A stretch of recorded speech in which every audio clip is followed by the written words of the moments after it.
Hello friends, आप सभी का यूट्यूब चैनल पे स्वागत है। दोस्तों, थोड़ी सी तबीयत ख़राब होने के कारण एक सप्ताह आपके बीच नहीं आ पाया था। पूर्ण रूप से अभी भी स्वस्थ नहीं हूँ, फिर भी आपके बीच में आया हूँ कुछ नए टॉपिक को लेकर, और मैं कोशिश करता हूँ कि आपके लिए जो बेहतर हो सकता है मैं उसको लेकर आऊँ। तो दोस्तों, जो भी इस चैनल को सब्सक्राइब नहीं किए हैं कृपया सब्सक्राइब कर लें और बेल आइकन को प्रेस करें ताकि आपको नए वीडियो सबसे पहले मिले।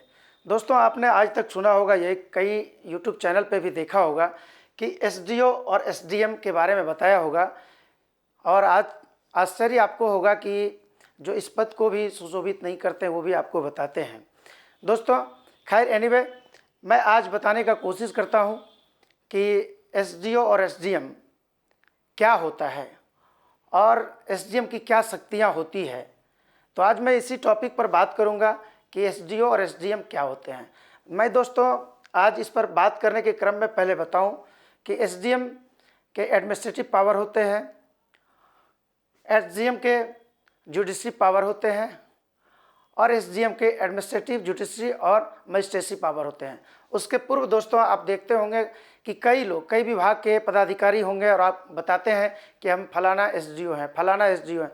तो दोस्तों, एग्जीक्यूटिव डिपार्टमेंट में खासकर मैं अगर बात करूं तो एग्रीकल्चर डिपार्टमेंट में, चाहे इलेक्ट्रिसिटी डिपार्टमेंट में या आरसीडी डिपार्टमेंट में, इंजीनियरिंग क्षेत्र में सभी लोग अपने आप को कहते हैं कि फलाना डिपार्टमेंट के एसडीओ हैं। तो दोस्तों, एसडीओ और एसडीएम मैं यही बात करूंगा कि फ़र्क क्या है। दोस्तों, बिहार प्रशासनिक सेवा से चयनित जो पदाधिकारी होते हैं वो बिहार प्रशासनिक सेवा में आते हैं, वो एसडीएम एसडीओ नहीं होते हैं। सबसे पहली बात कि मैं आपको सीधे तौर पर बता दूं ताकि आपका कंसेप्ट क्लियर हो। बिहार प्रशासनिक सेवा में चयन होता है, उसके 4 मूल पद, 5 मूल पद हैं।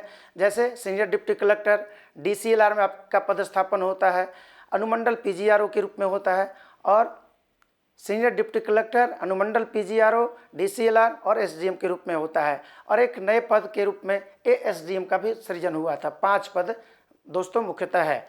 तो इन 5 पदों पर कोई भी बिहार प्रशासनिक सेवा में बेसिक ग्रेड के जो लोग होते हैं वो चयन होते हैं और उनकी पोस्टिंग होती है।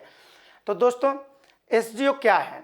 बिहार प्रशासनिक सेवा से जो चयन होकर आते हैं, जो एसडीओ के रूप में पदस्थापन अनुमंडल में होते हैं, यानी सब डिविजनल ऑफिसर, और SDM sub divisional magistrate.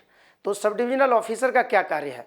Sub divisional officer का कार्य है, जो बिहार प्रशासनिक सेवा से आते हैं उनका कार्यालय कार्य होता है। कार्यालय कार्य में कई प्रकार के कार्य होते हैं।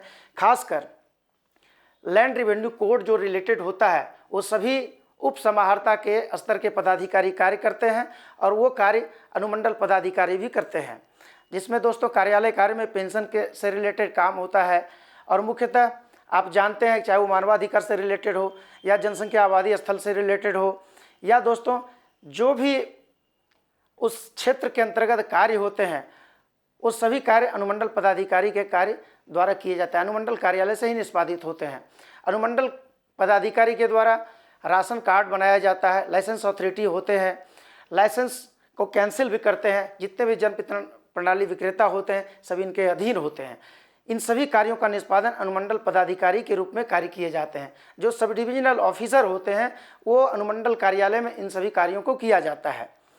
तो सिंपल सा दोस्तों कि अनुमंडल पदाधिकारी के द्वारा जो कार्यालय में दैनिक कार्य किए जाते हैं, चाहे वो पेंशन का कार्य हो, चाहे राशन कार्ड से रिलेटेड हो, चाहे अनुकंपा से रिलेटेड हो, अनुकंपा पे बहाली से रिलेटेड हो, या अनुज्ञप्ति निर्गत किया जाता हो, या कैंसिलेशन किया जाता हो, या जितने भी अनगिनत कार्य अनुमंडल पदाधिकारी के कार्यालय में किए जाते हैं। तो दोस्तों, मुख्यतः अनुमंडल पदाधिकारी के द्वारा चाहे वो अपने क्षेत्र में किसी पदाधिकारी का जो भी, चाहे आईसीडीएस डिपार्टमेंट हो, चाहे बीडीओ का कार्यालय हो, सीओ का कार्यालय हो, या एग्रीकल्चर डिपार्टमेंट से उनके क्षेत्र में कोई भी कार्यालय का इंस्पेक्शन किया जा सकता है। और इंस्पेक्शन अथॉरिटी होते हैं, वो अपने क्षेत्र के, जिस प्रकार डीएम अपने पूरे जिले के हेड होते हैं, इसी तरह अपने अनुमंडल क्षेत्र में अनुमंडल पदाधिकारी के द्वारा जो कार्य किए जाते हैं वो अपने क्षेत्र में भी हेड होते हैं। इस तरह जिले में जिस तरह डीएम होते हैं इसी तरह अनुमंडल में एसडीओ होते हैं। तो दोस्तों, अनुमंडल पदाधिकारी के कार्य थे, लेकिन अनुमंडल दंडाधिकारी सब डिविजनल मजिस्ट्रेट का कार्य फिर डिफरेंट हो जाता है। और अनुमंडल पदाधिकारी जब अनुमंडल दंडाधिकारी के रूप में कार्य करते हैं दोस्तों, तो उसके अनगिनत कार्य होते हैं। फिर आप जानते हैं कि अपने क्षेत्र के अंतर्गत शांति व्यवस्था कायम रखना ये अनुमंडल दंडाधिकारी का ये कर्तव्य है और उनका अधिकार है। आप जानते हैं दोस्तों कि अनुमंडल दंडाधिकारी को अरेस्ट करने की शक्तियां भी है। कुछ सेक्शन है, कुछ शक्तियां हैं, जो कार्य हैं वो आपको मैं आगे बताने जा रहा हूं। आप लोग कृपया ध्यानपूर्वक सुने। आपको काफ़ी नॉलेजेबल आज का वीडियो होगा, इसलिए इसको ध्यान से जरूर सुनेंगे। दोस्तों, अनुमंडल दंडाधिकारी का एसडीएम अपने आप में पावरफुल पद होता है और इसकी शक्तियां राज्य सरकार के द्वारा प्रदत्त की जाती है। यानी राज्य सरकार के द्वारा 1973 के द्वारा अनुमंडल दंडाधिकारी को यह पावर दिया जाता है। आप जानते हैं दोस्तों, सीआरपीसी के तहत सेक्शन 44 के तहत अनुमंडल दंडाधिकारी को यह पावर है कि किसी को भी अरेस्ट कर सकते हैं। अगर यह ज्ञात हो, यह पता चल जाए कि अनुमंडल दंडाधिकारी को कि उनके द्वारा कुछ शांति भंग करने की कोशिश की जाने वाली है या कानून का उल्लंघन करने वाला है, ऐसे में अरेस्ट करने का पावर भी एसडीएम के पास होता है। दोस्तों, इसके बाद आप जानते हैं कहीं भी लोक शांति भंग करने की दिशा में अगर किन्हीं के द्वारा किया जा रहा है या बलवा या दंगा फसाद करने की शिकायतें आ रही है और ऐसा कुछ शंका और संदेह हो जाता है अनुमंडल दंडाधिकारी को, एसडीएम को, तो दोस्तों आप जानते हैं कि वहाँ पे लोक शांति भंग करने वाले लोगों पर आंसू गैस का भी प्रयोग किया जा सकता है। ऐसे लोगों पर कार्रवाई की जा सकती है। 129, 129, 130, 131, 132 सेक्शन सीआरपीसी के तहत एसडीएम के द्वारा कार्रवाई की जाएगी। लोक शांति भंग न हो, इसकी सारी जवाबदेही एसडीएम पर होती है। आप दोस्तों जानते हैं कि एसडीएम के पास किसी भी थाना का इंस्पेक्शन का अधिकार है। किसी भी थाने का इंस्पेक्शन एसडीएम के द्वारा किया जा सकता है। यह सब सीआरपीसी के तहत अनुमंडल दंडाधिकारी को पावर दी गई है और यह सब पावर डेलीगेट राज्य सरकार के द्वारा की जाती है। तो दोस्तों, आप सभी जानते हैं कि एसडीएम की शक्तियां असीमित है सीआरपीसी 1973 के द्वारा। दोस्तों, आप जानते हैं कि सेक्शन मैंने बताया 1929, 29, 30, 31, 32 के द्वारा ये जो शक्तियाँ प्रदत्त है, ये लोक शांति भंग न हो। आप दोस्तों जानते हैं कि अपने जुडिक्शन में, अपने क्षेत्र के अंतर्गत कहीं अतिक्रमण किसी के द्वारा कर लिया गया है, चाहे वो सरकारी ज़मीन की बात हो या किसी निजी ज़मीन को भी अतिक्रमण कर लिया गया है और वहाँ लोक शांति भंग होने की संभावनाएं हैं।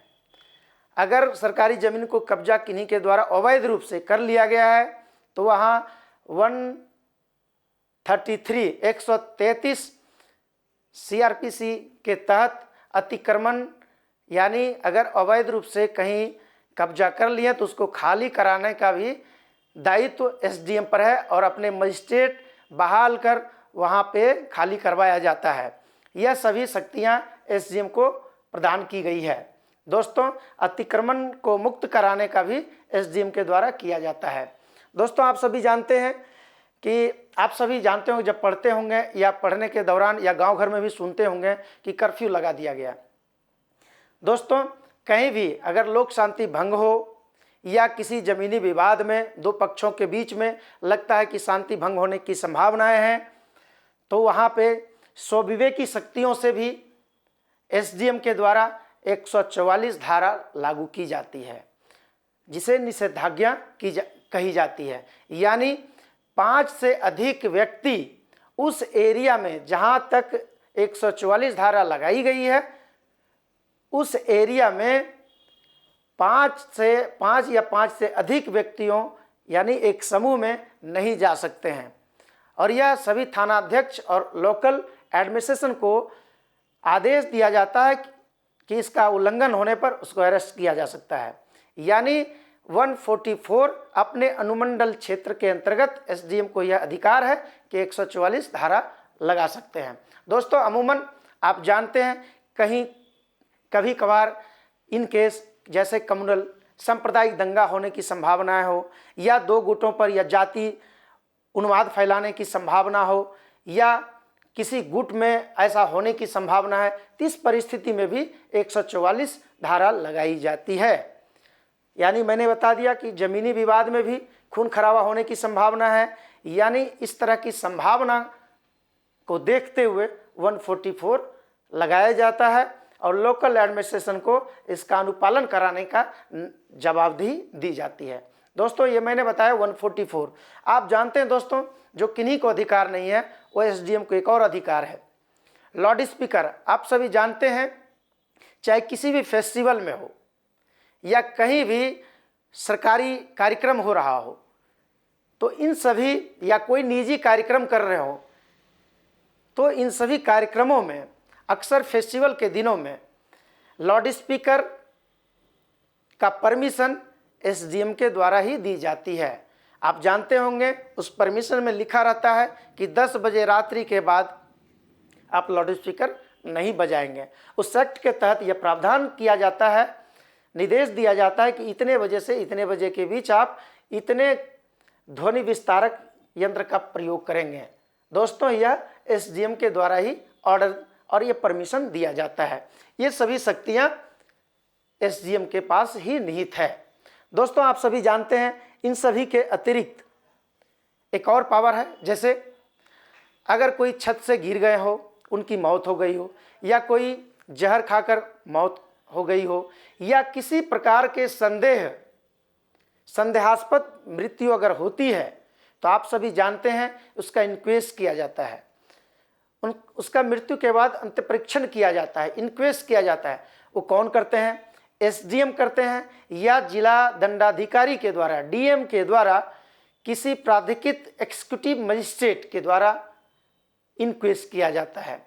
अपने क्षेत्र में एसडीएम के द्वारा इंक्वेस्ट की जाती है कि किस प्रकार से मौत हुई है, इसका कारण क्या था, या शंका संदेह में किसी का इसमें हिस्सा तो नहीं है, किसी का हाथ तो नहीं है, इस प्रकार से इंक्वेस्ट किया जाता है। तो दोस्तों जिला दंडाधिकारी के द्वारा किसी एक्जीक्यूटिव मजिस्ट्रेट को बहाल की जा सकती है, किसी की प्रतिनियुक्ति इसके लिए की जा सकती है, या अपने क्षेत्र में एसडीएम खुद कर सकते हैं, या फिर अनुमंडल कार्यालय में भी एक्जीक्यूटिव मजिस्ट्रेट होते हैं, उनके द्वारा भी की जा सकती है। यानी दोस्तों इंक्वेस्ट की शक्तियाँ चूँकि एक्जीक्यूटिव मजिस्ट्रेट से ऊपर के होते हैं, अनुमंडल दंडाधिकारी एसडीएम होते हैं, यानी एक्जीक्यूटिव मजिस्ट्रेट से ऊपर एसडीएम होते हैं, तो इंक्वेस्ट का पावर भी एसडीएम के पास निहित है। दोस्तों ये सभी मैंने कहा मजिस्ट्रेसी पावर, ये सभी मजिस्ट्रेसी पावर है। मैं दोस्तों बात करने का अगर एसडीएम और एसडीओ की बात करूं तो दिन भर समाप्त नहीं हो गई इनकी शक्तियों के बारे में, चूँकि असीमित शक्तियां हैं, असीमित पावर है। इसलिए कुछ कुछ जो इम्पोर्टेंट टॉपिक है, इम्पोर्टेंट सेक्शन है, मैं उसके बारे में बता दूं ताकि आपको आज ज्ञात हो कि एसडीएम क्या होता है, एसडीएम के पावर क्या है। दोस्तों इसके बाद आप जानते हैं कि कुछ जुडिशरी पावर है। मैंने अभी बताया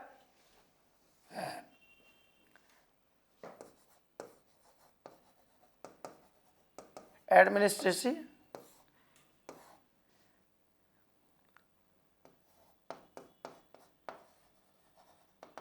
एक्जीक्यूटिव,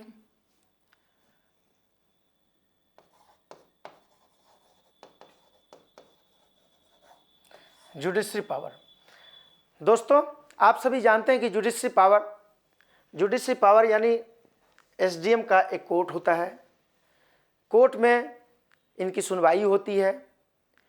कोर्ट में अपने समय अनुसार, अपने निर्धारित समय के अनुसार कोर्ट की सुनवाई होती है, जिसमें कई सारे सेक्शंस हैं। दोस्तों आप सभी जानते हैं कि 107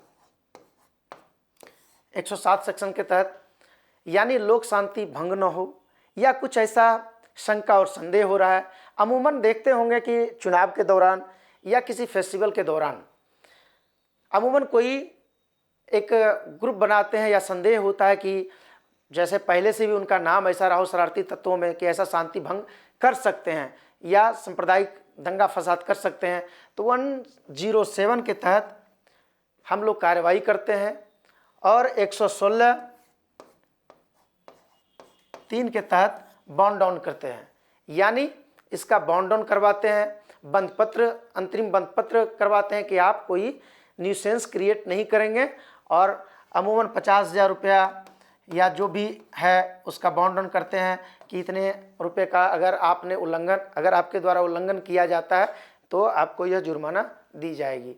और यह भी है, इसकी सुनवाई के दौरान अगर ये बार बार अब्सेंट रहते हैं और नहीं आते हैं तो एसडीएम के द्वारा वारंट इशू भी कर सकते हैं और इनको गिरफ्तार भी कर सकते हैं। इसलिए दोस्तों ये सेक्शन जितना इजी दिखता है उतना ही टफ भी है, इसका उल्लंघन नहीं करना चाहिए। दोस्तों इसके बाद आप जानते हैं कि 110 हम लोग सदाचार बनाए रखने के लिए, लोक शांति भंग न हो, यानी किसी के द्वारा षड्यंत्र न किया जाए, तो 110 भी है, इसके द्वारा भी कार्रवाई की जाती है। इसके बाद दोस्तों 144 को मैंने बता ही दिया, भूमि विवाद से संबंधित है। इसके बाद दोस्तों 145 सेक्शन 145 सेक्शन में है कि वास्तविक भूमि, यानी 144 भी भूमि विवाद पर जब हमारे कोर्ट में यानी अनुमंडल कार्यालय के कोर्ट में जब भूमि विवाद की सुनवाई होती है, 144 की जब सुनवाई होती है तो इसको हम खारिज भी कर सकते हैं या तो फिर 145 को हम चला सकते हैं। यानी वास्तविक भूमि पर पजेशन यानी उसका दखल कब्जा दिलाने के लिए, यानी वास्तविक भूमि विवाद दखल कब्जा शांति भंग न हो, इसके लिए चलाया जाता है 145। क्लियर है दोस्तों? अब मुझे आज विश्वास है कि आप सभी एसडीएम के कुछ शक्तियों के बारे में जरूर जानेंगे और आपको स्पष्ट हो जाएगा। इसके बाद दोस्तों 146 भी इम्पोर्टेंट है, जो एसडीएम के कोर्ट में चलता है। 146 में होता है दोस्तों दखल कब्जा को लेकर जब दोनों के बीच में विवाद बना रहता है तो भूखंड पर क्या किया जाता है, भंग न हो इसके लिए किया जाता है 146 के लिए। और 146(1) के तहत उस वास्तविक भूमि पर पजेशन दिलाने की कार्रवाई की जाती है और 146(2) के तहत रिसीवर बहाल करते हैं, उसके ज़मीन को जब्त कर लेते हैं, यानी इस ज़मीन को जब्त कर लिया जाता है। इस ज़मीन को जब्त करने के बाद 146(2) के तहत रिसीवर बहाल करते हैं और रिसीवर के रूप में मजिस्ट्रेट के रूप में अंचल अधिकारी को डिप्यूट करते हैं और थाना प्रभारी को डिप्यूट करते हैं, यानी उस ज़मीन को हम जब्त कर लिए और रिसीवर के रूप में वो काम करते हैं। तो दोस्तों ये सब इम्पोर्टेंट सेक्शन कुछ हैं जो जुडिशरी का है, जो अनुमंडल कार्यालय के कोर्ट में चलता है। इसके बाद दोस्तों 147 सेक्शन है। 147 सेक्शन में है सरकारी ज़मीन को किसी ने कब्जा कर लिया है या किसी निजी ज़मीन को जो वर्षों से आने जाने का रास्ता था और किसी ने उसको अवरुद्ध कर दिया है, तो उसमें किया जाता है कि यह एसडीएम को भी शक्ति है कि 147 के तहत उसकी सुनवाई हो और फैक्ट पर पहुंचने के पश्चात सरकारी ज़मीन न हो, निजी ज़मीन भी हो, तो फिर भी रास्ता दिलाने का कार्य किया जाता है। यानी किसी भी आम नागरिक को आने जाने के लिए बाधा उत्पन्न हो तो उसके लिए भी रास्ते का प्रावधान कराया जाता है। तो 147 दोस्तों ये हो गया। इसके बाद दोस्तों 133 सेक्शन 133 में क्या प्रावधान है? 133 में दोस्तों सरकारी ज़मीन को किसी ने या निजी ज़मीन पर किसी के द्वारा प्रदूषण फैलाना, यानी अगर किसी के द्वारा प्रदूषण फैलाया जा रहा है, चाहे वो सरकारी ज़मीन पे हो या कोई आम नागरिक वहाँ रह रहे हो और अगल बगल में कोई उसके आस पड़ोस में ही प्रदूषण फैलाने का काम कर रहा है, तो उस पर सुनवाई 133 के तहत की जाती है। उसकी जांच पड़ताल की जाती है, उसकी रिपोर्ट मांगी जाती है और फिर कार्य जो स्थल है उसका जांचोपरंत यह पता चलता है कि सही मायने में क्या प्रदूषण फैलाया जा रहा है। अगर फैलाया जाता है तो उस पर फिर कार्रवाई होती है और उस ऑर्डर को पारित किया जाता है जो फैक्ट होता है। तो दोस्तों ये हो गया। 188 में क्या है दोस्तों, 188 में है 144 सेक्शन जो मैंने बताया था, जिसको आप लोग बोलचाल की भाषा में कर्फ्यू कहते हैं, और 146 जब वास्तविक पोजेशन दखल कब्जा की बात मैंने किया था। अगर 144 और 146 का उस वाद का जो ऑर्डर पारित हुआ उसका अगर उल्लंघन किया जाता है तो इस सेक्शन के तहत इस वाद को चलाया जाता है, यानी 188 को इसके बाद चलाया जाता है। तो दोस्तों आप सभी जानते हैं कि 144 और 46 का उल्लंघन करने पर 188 का वाद चला। और यह क्या होगा, अगर विपक्षी के द्वारा सो कॉज अनुमंडल कोर्ट में जो उपलब्ध कराया जाता है वह स्पष्ट अगर नहीं हुआ, वो संतोषजनक नहीं हुआ, तो आरोप पत्र सिविल कोर्ट में दाखिल कर दिया जाएगा और उनके विरुद्ध वहां कार्रवाई प्रारंभ होगी 188 के तहत। क्लियर है दोस्तों? मुझे उम्मीद है कि आज सभी सेक्शन को आप लोगों के द्वारा अच्छी तरह से जानकारी हो जाएगी। मैं फिर नेक्स्ट में आऊँगा कि क्या क्या सेक्शन है जो आपके लिए इम्पोर्टेंट होगा। तो कुछ सेक्शंस है दोस्तों जो मैं कोशिश किया कि आपके लिए इम्पोर्टेंट हो, मैं बताने का कोशिश करूँ। तो दोस्तों मैंने बताया एसडीओ के कार्य, राशन कार्ड बनाना, राशन कार्ड कैंसिल करना, लाइसेंस अनुज्ञप्ति जो पीडीएस डीलर हैं उसका लाइसेंस अथॉरिटी होते हैं, लाइसेंस कैंसिल करना, और लाइसेंस जो इशू होता है डिस्ट्रिक्ट मजिस्ट्रेट के अध्यक्षता में होता है, लेकिन लाइसेंस अथॉरिटी एसडीओ होते हैं। तो एसडीओ के द्वारा ये सब कार्य किए जाते हैं। पेंशन से रिलेटेड, मानवाधिकार से रिलेटेड, जनगणना से रिलेटेड, इंस्पेक्शन अथॉरिटी अपने जुडिक्शन में किसी भी ऑफिस का इंस्पेक्शन करना, अनगिनत कार्य है दोस्तों। तो ये सभी कार्य एसडीओ के द्वारा किया जाता है। एसडीएम के क्या अधिकार थे, एसडीएम के कार्य के बारे में मैंने बताया कि एडमिनिस्ट्रेशन उस क्षेत्र में किसी भी प्रकार की विधि व्यवस्था भंग न हो, इसका दायित्व एसडीएम का होता है। और हर एक पहलू पर पैनी निगाह रखी जाती है, खासकर फेस्टिवल में ज़्यादा ही और एडमिनिस्ट्रेशन का रोल आ जाता है।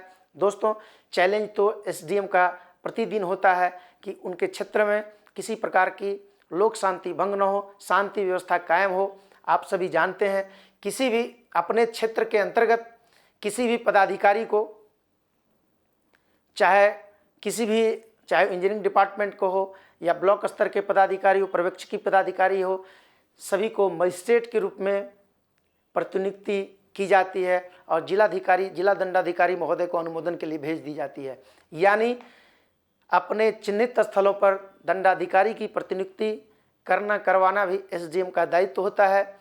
इन सभी कार्यों के अतिरिक्त बहुत से ऐसे कार्य हैं जो इतने कम समय में बताना मुश्किल है। चूँकि दोस्तों वीडियो बहुत बड़ा हो जाएगा, तो मैं कोशिश करूंगा कि कभी मौका मिला तो फिर नेक्स्ट वीडियो के रूप में एसडीएम के और कई शक्तियों, कई और कार्यों को लेकर आऊँगा। आज तो के लिए दोस्तों इतना ही। मैं कोशिश किया कि आपको एसडीओ और एसडीएम के बारे में बता सकूं और कुछ कार्य और शक्तियों को बारे में बता सकूं। दोस्तों एक चीज़ आपके मन से और आपके जहन से निकल जाना चाहिए कि बिहार प्रशासनिक सेवा, कई लोगों को मैंने देखा है कि लिखते हैं कि एसडीएम फलाना, एसडीएम फलाना, एसडीएम फलाना। दोस्तों मैं भी 2011-10 में सर्विस में आया हूँ। कई जिलों में सीनियर डिप्टी कलेक्टर के रूप में पद को सुशोभित किया, कई कार्यों को मैंने किया है और इसके बाद एसडीएम पद को सुशोभित कर रहा हूँ। और मैं कोशिश करता हूँ कि मैं जो कार्य कर रहा हूँ वही कार्य आपको भी बता रहा हूँ। जो हमें कार्य प्रदत्त है, जो कार्य शक्तियाँ दी गई है, मैं उसी को आज आपके बीच बताने का कोशिश किया हूँ। तो दोस्तों आगे आने वाले वीडियो में मैं और आपका कुछ ब्रीफ करूँगा ताकि आप समझ सकें। बिहार प्रशासनिक सेवा में सरकार के द्वारा जो भी पद को नोटिफिकेशन के द्वारा आपको दी जाती है, उस पद को आप धारित करते हैं, वही आपका पद है। इसलिए दोस्तों मैंने देखा है, हंसी भी आती है कि कई मित्रों का, कई छात्रों का रिजल्ट आया है, बिहार प्रशासनिक सेवा में चयन हुआ है और अपने आप को वो टॉपर भी आज कहते हैं। और जो भी रिजल्ट हुआ मैं नाम नहीं बताना चाहूँगा, और वो कहते हैं कि एसडीएम है। यार आप एसडीएम पद पे चयनित नहीं हुए हैं, आप बिहार प्रशासनिक सेवा के पद पर चयनित हैं। आप सीनियर डिप्टी कलेक्टर भी बन सकते हैं, आप DCLR भी बन सकते हैं, आप अनुमंडल PGRO भी बन सकते हैं, आप एडिशनल SDO भी बन सकते हैं, आप SDM भी बन सकते हैं। चूँकि 101 अनुमंडल है तो SDM तो 101 ही होंगे। इसलिए दोस्तों मुझे विश्वास है कि आप सभी इस कंसेप्ट से क्लियर होंगे और आज का यह जो सेशन था आपके लिए काफ़ी फ़ायदेमंद हुआ होगा। आज तक के लिए दोस्तों इतना ही, और पुनः मैं नेक्स्ट वीडियो में नए टॉपिक पर मिलूँगा। Thank you so much. Thank you.